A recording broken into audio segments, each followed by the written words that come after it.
following other people's opinions. We are controlled by the media. And today it all changes. We need to think how to think free.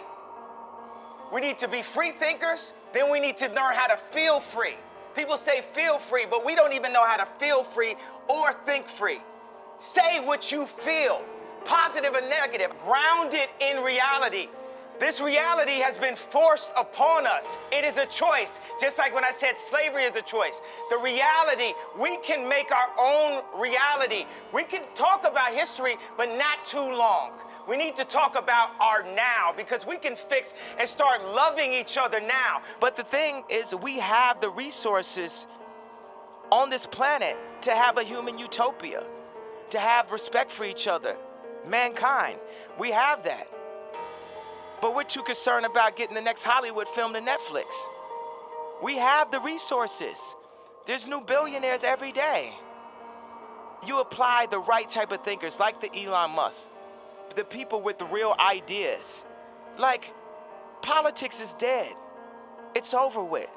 Politics, like, these kids need some type of real truth. I'm gonna stand up and I'm gonna influence and I'm just gonna be me the fullest. Because it's also with my approach, you know, it's a certain point of a level of like frustration, because waiting for everyone to agree may take too long. I'm not gonna sit inside of a corporation for 20 years. The time is now.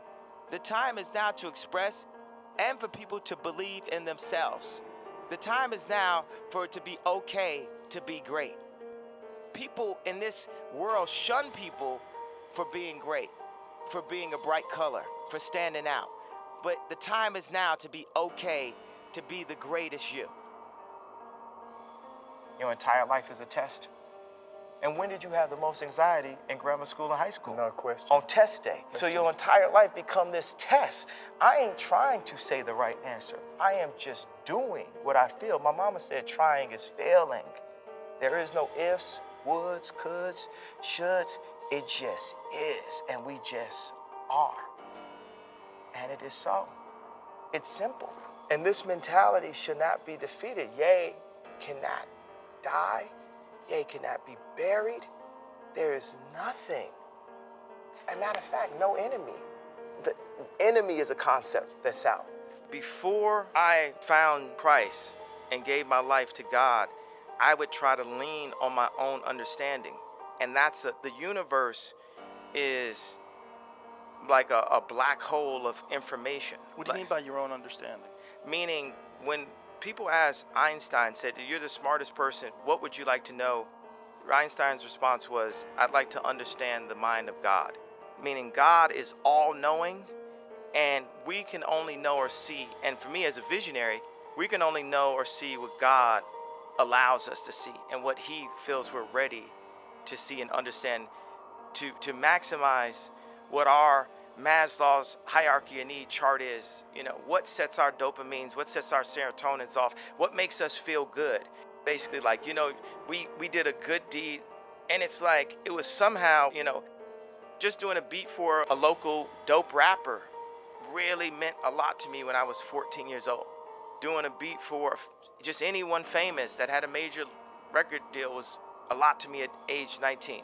Me being able to, you know, put out my own music, and that was a lot to me at age 24. Meaning, as I grow, God sets new stages in the game of life for me that you get your satisfaction. Like Maslow's hierarchy of need is like our satisfaction chart. What makes us feel whole and accomplished as a human being. So as I go through these different levels, there's times where I would use confidence when I knew what I was doing, and I would use arrogance when I didn't know what I was doing. But I'd rather use arrogance than to let someone diminish my idea of myself, because that is what keeps us going. Hope actually keeps us alive. Anybody, you ask most people, it's like, do you want tomorrow to come? And they say, yes, they have hope for it. But I went from having confidence and arrogance to having faith. And faith is the opposite of fear. And that created this fearless approach that I have. And that's what now has made me the fearless leader that I am, that I've like crystallized into the leader that my mom always knew I would be when kids followed me in preschool. the leader that people saw when we changed the sound of music. You know, I like when Jay-Z said, show you how to move in a room full of vultures. Isn't that like you don't really have to change who you are and start saying, I'm going to be a snake, I'm going to be that. You know what I'm saying? Just know you can't let people use you or misuse you. Life is about using people, though. Just don't misuse them. I mean, just in life, if you like the type of music and you listen to it all the time, you know, why not follow your heart? Why not follow what makes you happy? I remember when the song the movie American Werewolf in Paris came out, and it had the theme song, I think was by Blur. Nothing hurts like your mouth. And like me and my friends used to love that song so much. And it was like we weren't supposed to like the song or something because of where we were from. Or we like songs like So Kiss Me Under the Moonlit Starlight. Like all these songs are just these incredible melodies from the 80s and from the 90s. A lot of the 90s stuff. And people keep on saying 80s, but they were like, Mr. Jones and me.